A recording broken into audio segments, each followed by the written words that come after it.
prioritaskan atas peran-peran sosialisasi dan edukasi di tengah masyarakat.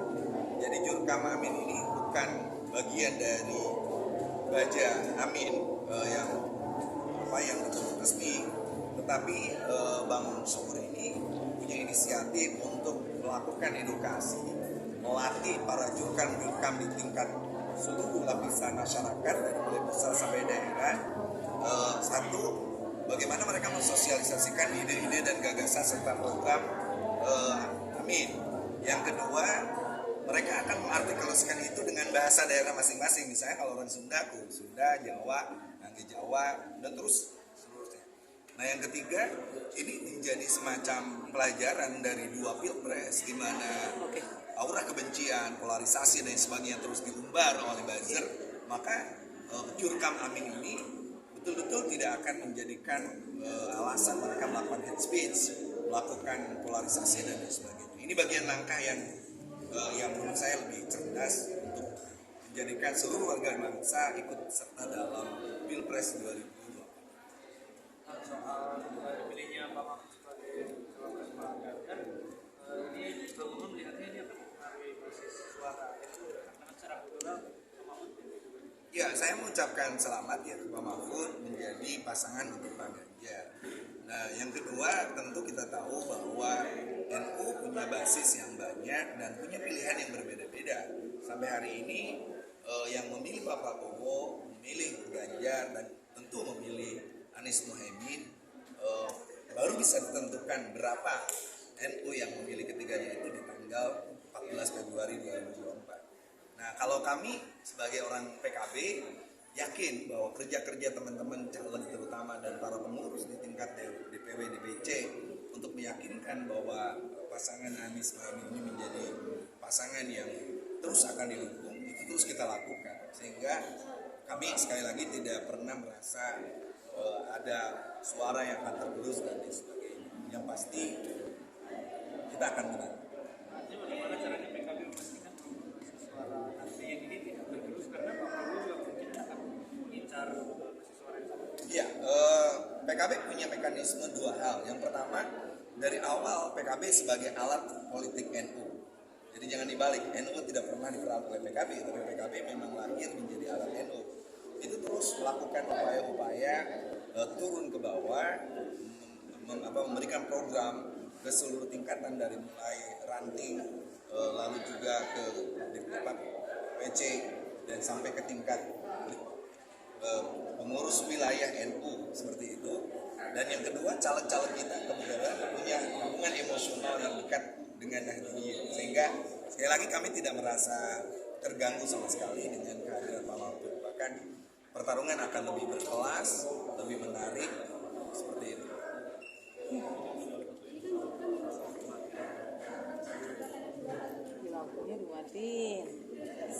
Nah, jadi saya hari ini hadir di dua acara ya. Yang pertama adalah launching Balai Amin.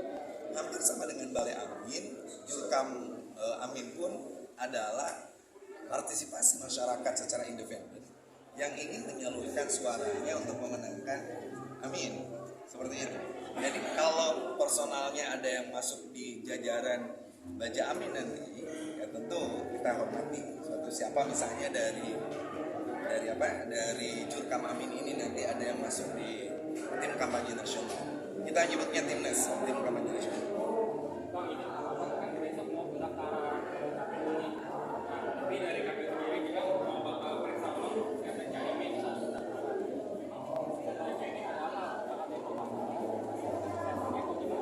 Saya rasa ya, dari berita terakhir yang saya baca itu sudah tidak masalah. Kalaupun komentar kita mungkin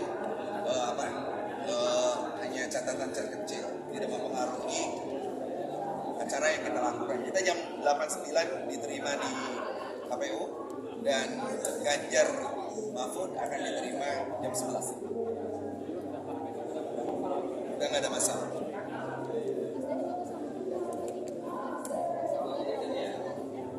Ya. Jadi kalau saya lihatnya udah valid ya, walaupun ada dua orang yang bikin SKCK secara bersamaan, Yusril dan Erik.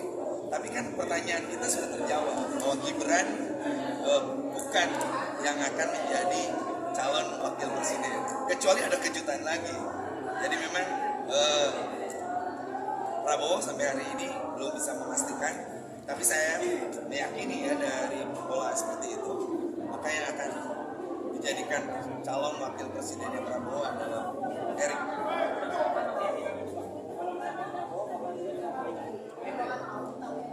Ya kalau kita tahu Prabowo itu salah satu keajaiban Tuhan. Yang tahu tentang wapresnya itu hanya dia. 1 tahun 18 hari bersama Muhaimin, dia tidak mengambil Muhaimin.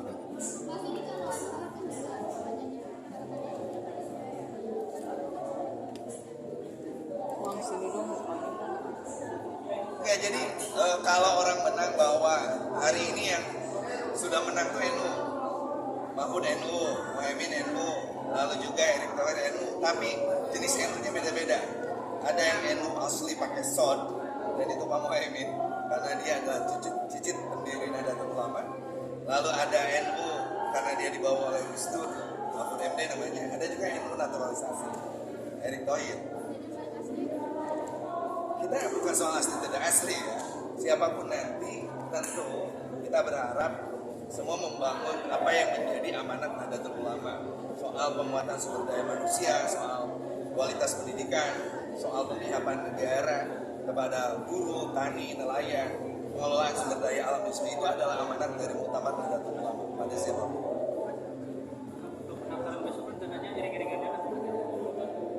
Jadi saya termasuk orang yang nanti mungkin mendampingi sampai dalam. Jadi, kalau lihat di list. Tetapi yang pasti malam ini kita menggelar doa bersama. Saya mengkoordinir hampir 1.200 titik doa bersama seluruh Indonesia.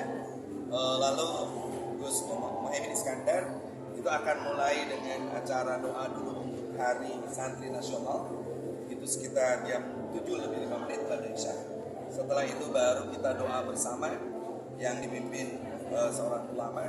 Lalu beliau nanti setelah pada subuh sungkem ke orang tuanya, lalu bareng ke Nasdem, bareng ke PKS, ke PKB, lalu ke Nasdem. Setelah itu kita ke KPU. Nah di KPU itu ada beberapa komponen masyarakat yang sudah akan jadi kalau memang betul informasi yang masuk limpasan masa yang akan mengantar pasangan ini lumayan besar.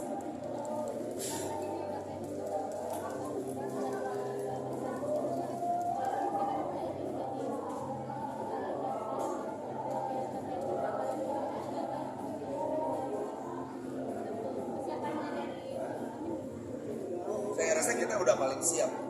Jadi ketika yang lain belum punya wapres, kita udah pemeriksaan kesehatan, udah pemeriksaan SKCK dan lain sebagainya. Jadi kalaupun ada pertanyaan seperti itu, nanti kita akan selesaikan. Oke ya.